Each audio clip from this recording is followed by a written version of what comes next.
Good evening. Resident Evil, a game that needs little introduction, set the stage for how horror games would present themselves for years after its initial release. The combination of puzzles, combat, and fixed camera angles baked in the oven together to create what was Resident Evil 1. However, moving into our present, anyone can see that most horror games left behind, and forgot, the art of fixed camera angles. And the games that have attempted to return to this kind of form have mostly failed or were just generally underwhelming. Like in Song of Horror, a game that so desperately wanted to beat Resident Evil in atmosphere and terror that it forgot what the spirit of the original game was. So then, what makes the fixed camera angles so good? In this essay, I want to discuss and analyze the art of fixed camera angles to create pacing, intensity, and horror in video games. At the same time, I will be paying homage to the HD Remaster of Resident Evil 1, as it is not only one of my all-time favorite examples of this, but I believe it truly captivates and proudly shows off one of its best horror environments that I've ever seen. Let's begin.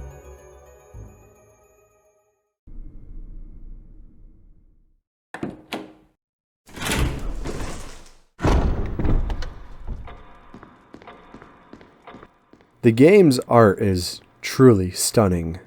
Not every camera angle is going to be award-winning, but there was obviously a considerable amount of time deciding not only where, but also when to adjust the angles. The entire game looks cinematic from start to finish, and that's intentionally. It wants you to feel as if you were watching someone in a movie. The angles from outside of windows, under tables, and low down or high up seem to be replicating a certain point of view. One of those such angles is in the painting hallway, where many shots are low to the ground and high above, seemingly giving you the same point of view as the crows in the room. And the crows squawking make their placement obvious. It puts you on edge, as if messing up the puzzle will set the murder of them off on you. But sometimes, the game doesn't just get a shot from what could be another living thing's point of view. For example, one of the best early game angles is in the bird stairway. You first enter the room facing yourself, being absolutely cut off from anything that could be in the rest of the room. As you walk, the camera angle cuts to one of a twisted stair down the entire dark hallway. The game here does something else I want to talk about. It uses audio to enhance your environment. The camera angles aren't just to make it frustrating to get from point A to point B, but they work together to create a variety of rooms, hallways, corners, and more. The mansion is giant, and though there technically is someone else there with you as you play, the audio does an amazing job of making it feel cripplingly alone. In the bird hallway, it's so quiet you can hear the crunching of carpet under Jill's boot, or the loud, echoing creak of the stairs in what is otherwise complete silence. Moments like this make you hold your breath and ensure you aren't getting too comfortable. The game uses audio and the fixed angles to constantly create a sense of uncertainty, and maybe even a fear of that sound that you can't yet see. In fact, anyone that's familiar with the game, or with fixed camera angles in general, will know that the angles cut off sightlines intentionally, setting a pace and a tone for the game. Combat frequently happens from around corners, or while enemies dip in and out of sight. While it feels slower, and you get to know it as a slower game, the later enemies that you killed previously get up and sprint at you, breaking up that pace again and subverting your expectations for what you need to be ready for. The game is not safe, except for the brief periods when it is. And the safe rooms, because of that, have become widely known and popular with players and fans alike. The coordination of tight scenes, unseen hallways, auditory techniques, and pace of the game help ensure the player is fully immersed in the horror environment, not just in the game in general. In order for a game to immerse a player, it must make them feel as if they're actually an active participant in the world, where your choices matter a lot more and they affect your overall well-being. That is why, when looking at the map or sorting through your inventory to examine or combine items, It feels like a brief period of respite, but not nearly as safe as the safe rooms would be otherwise, because as soon as you unpause the game outside of one, you're right back in the total environment. As we covered briefly, the games use music and silence to create different atmospheres that enforce a growing sense of uncertainty. Essentially, you are always asking, what will it do next?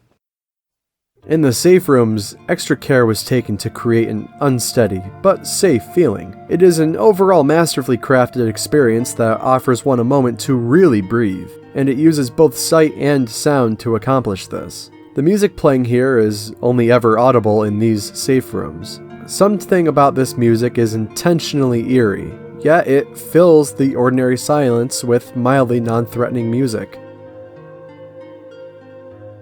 Finding the typewriter in the box in the first safe room lets you know that this is a place of comfort, not of hostility. It's a reminder to us that we feel we forget that we are permitted brief respite amidst the storm.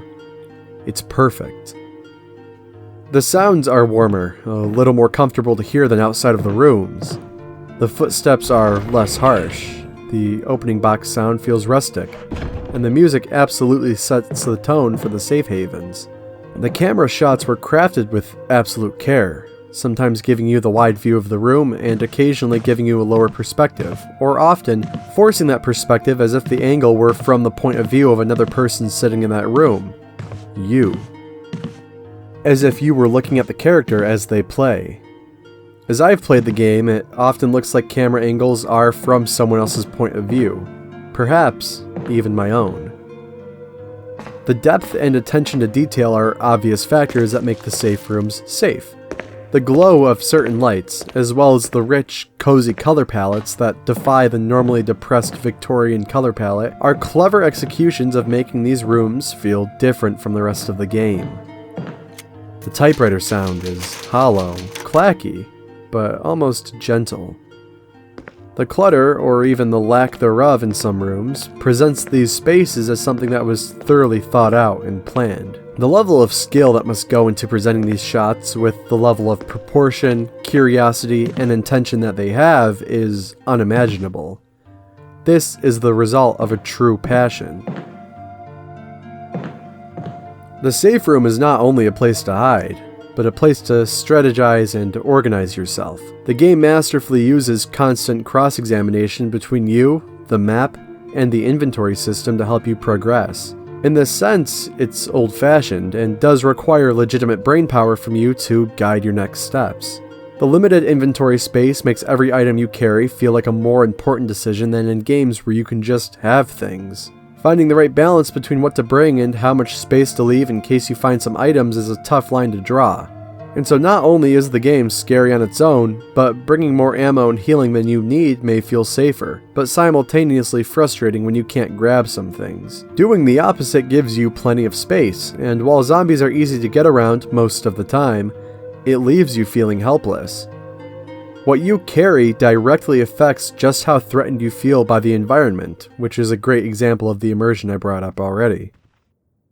The camera shots all around the game are, in all honesty, beautiful. Not every angle is going to be an award-winning shot, and sometimes you get a camera angle so ridiculous it feels a little extra Resident Evil. But in discussing the wildly marvelous angles, they tend to result from how that perfect angle works with all the other angles around it to create what feels like entire rooms, both grand and small. The way in which the scenes work together is absolutely seamless, and the game wants to create a more controlled sense of pace by taking power from the player and controlling what you hear, what you see, and when you see it. The door animations between rooms make you feel especially suffocated when you're scared of something you just had to run from, or when you don't know what's on the other side. It feels like you have to really hold your breath as you go through the door when you're really immersed in the game.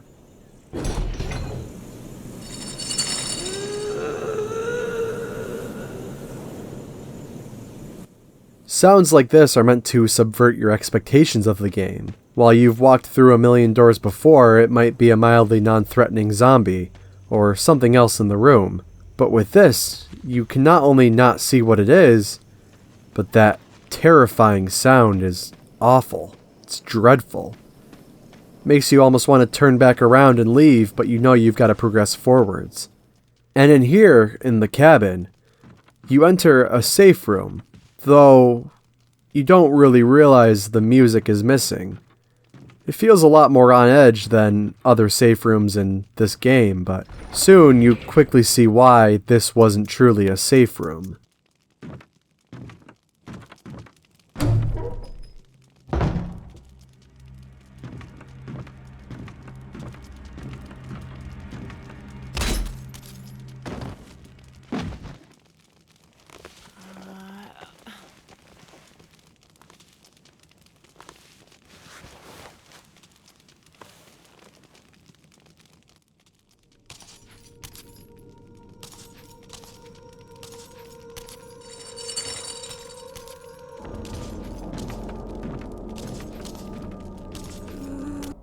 But no matter how many doors you go through, that feeling of being unsafe is when you become conscious that you aren't safe.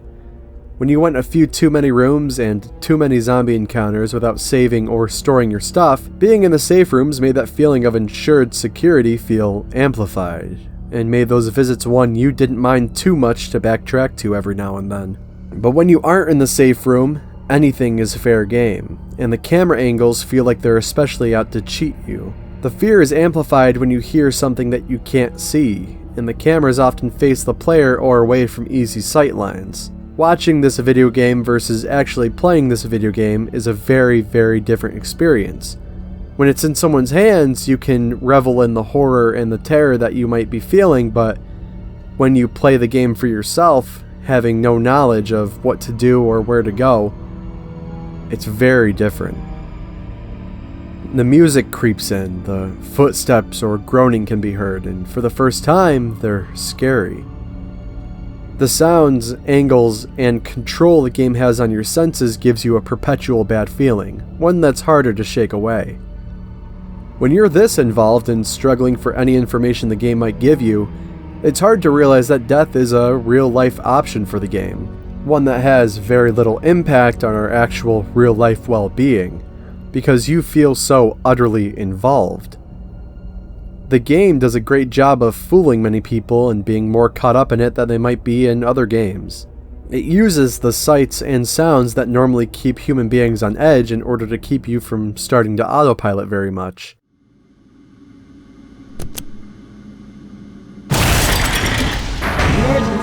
Emergency. Unknown source of pressure detected. Locking all doors to achieve maximum safety.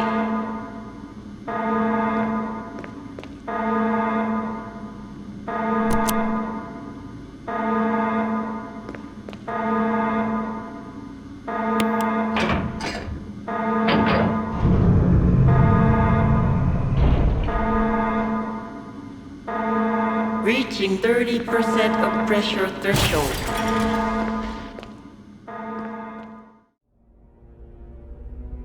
The empty rooms that are absolutely silent are used to create separation from the on-edge music that seeps into your bones when a zombie might be roaming about.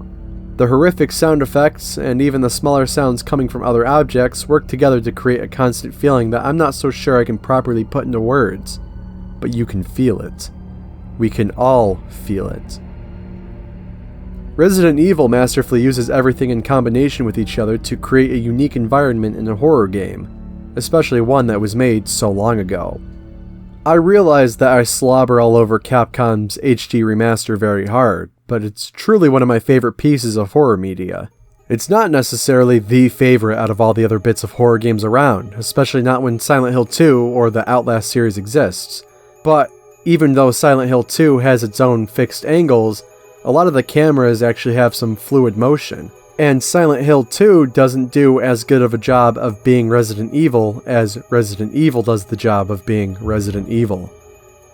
Silent Hill 2 was much more popular for its themes and its concepts that it brings up throughout the game, stunning people with absolutely shocking and disturbing stories. But Resident Evil doesn't really need those. It doesn't really set those too much. The story is rather simple. But the way that it exhibits this story is unique, and it stands quite well in its own 2 feet as being a game that coordinates an incredibly unique art direction, a good story, plenty of puzzles and good combat to create one of the most well-known video games in history. If you think I did the game justice, leave a like, and if I didn't, shout me down in the comments. For some reason, the franchise over time got a lot less scary, then a little more scary, but in the first-person point of view instead. With the over-the-shoulder camera that the Resident Evil 2 remake used, it was a very unfortunate but obvious call to end any return to form that the series might have ever seen. Because of that, I think Resident Evil stood the test of time, even though I'm using the HD remake. Shut up.